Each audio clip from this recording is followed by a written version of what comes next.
Gail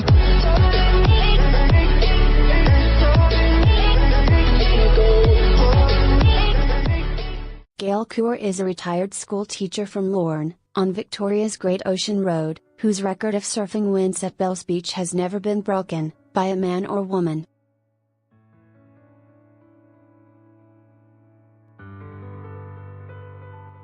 Couper won Bells 10 times across the amateur and professional eras in the 1960s and 70s.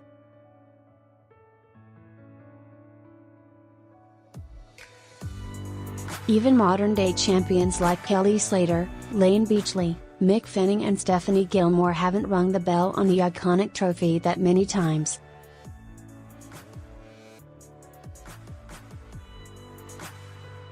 But this humble legend, little known outside the local area, never thought she'd see the day when male and female surfers would be valued equally.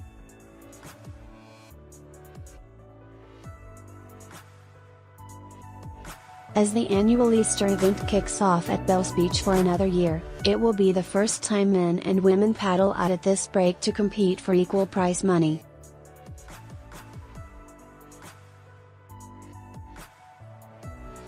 In 2018, the World Surf League became the first major US-based professional sporting code to commit to equal prize money for men and women at all its events.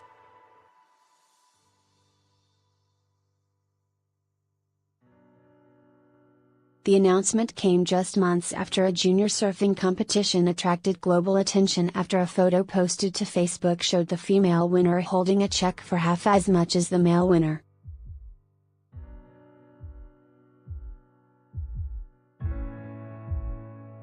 For Couper, who missed the first ever professional women's surf competition in Malibu, California, because it was school holidays and there was no one around to sign her leave application, it's remarkable to see how far the sport has come.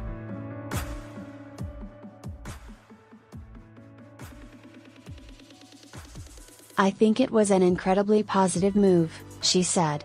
"It gave them something to aim for and also a feeling of being valued."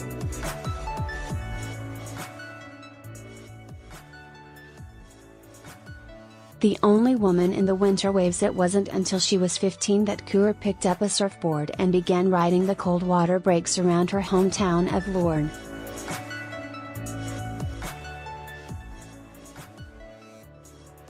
She surfed alongside a handful of women in the local board riders club, but outside the summer months it was rare to meet another female in the water.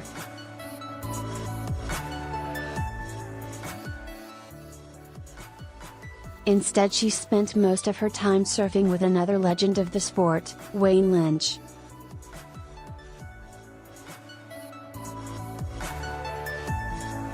Most families in those days were one-car families, so if you wanted to surf after school you walked, she said.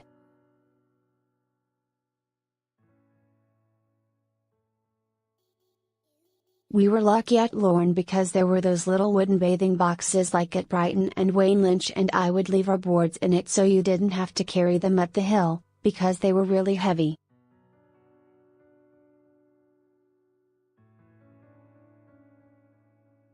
On the weekends our parents took turns, his one weekend and mine the next. When we'd had a bit of success they took us to different waves.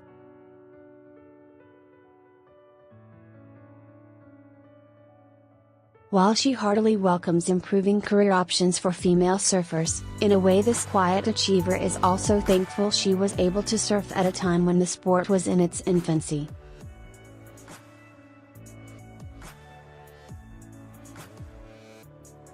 "Maybe I was more happy where I was at that time because you experienced the 60s, which was when we were all learning what surfing was," she said.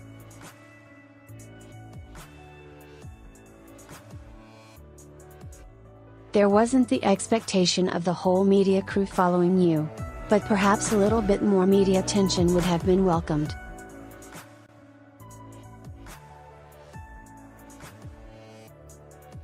You'd get 3 or 4 pages of expansive description of what was going on in the men's event and there'd be one line at the bottom and it would say "and Couper won again," and that was it, she laughed.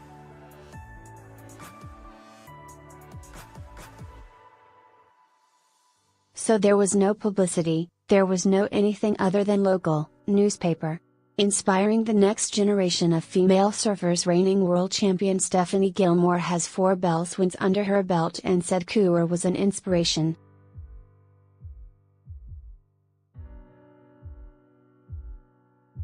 She's won more than any other person on the planet, even more than Kelly Slater, and it is so cool to think that was the beginning of female competitive surfing, Gilmore said.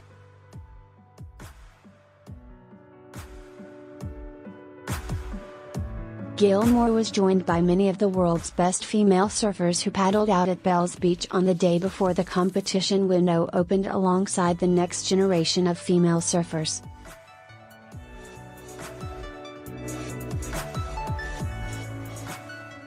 For Victorian surfer Sarah Hickson, 11, taking part in the WSL's Rising Tides program was a dream come true.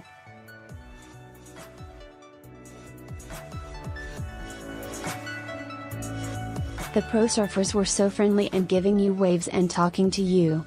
It was just so much fun.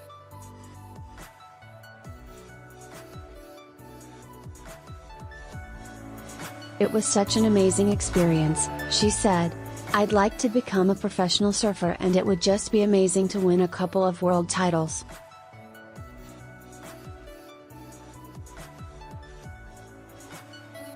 That dream has been bolstered by the sport's commitment to equality. When I heard about that, I was so happy for all the girls on the world tour, and hopefully I can be one of those girls one day, she said.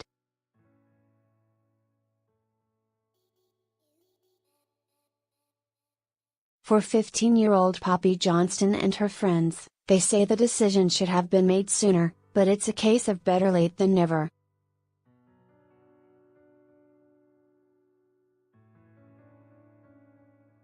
It's taken too long, I reckon though, but it's good now that it's equal, she said.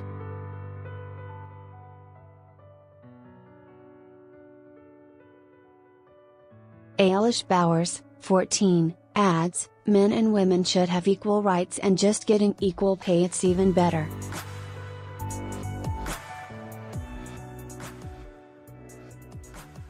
They're doing the same thing. More empowering than any trophy. As one of the sport's most celebrated competitors, Gilmore has a swag of trophies and world titles under her belt.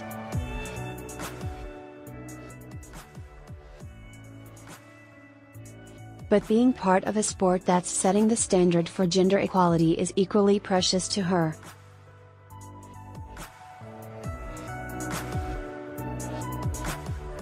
It was a really historic moment for not only surfers around the world but for female athletes, females in any industry just working hard for equality, she said.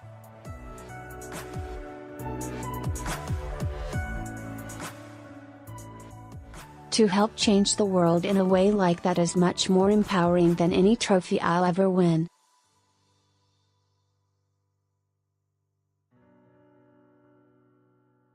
The competition window at Bells Beach runs from April 17 to 27. Contact Nicole Mills. More stories from Victoria.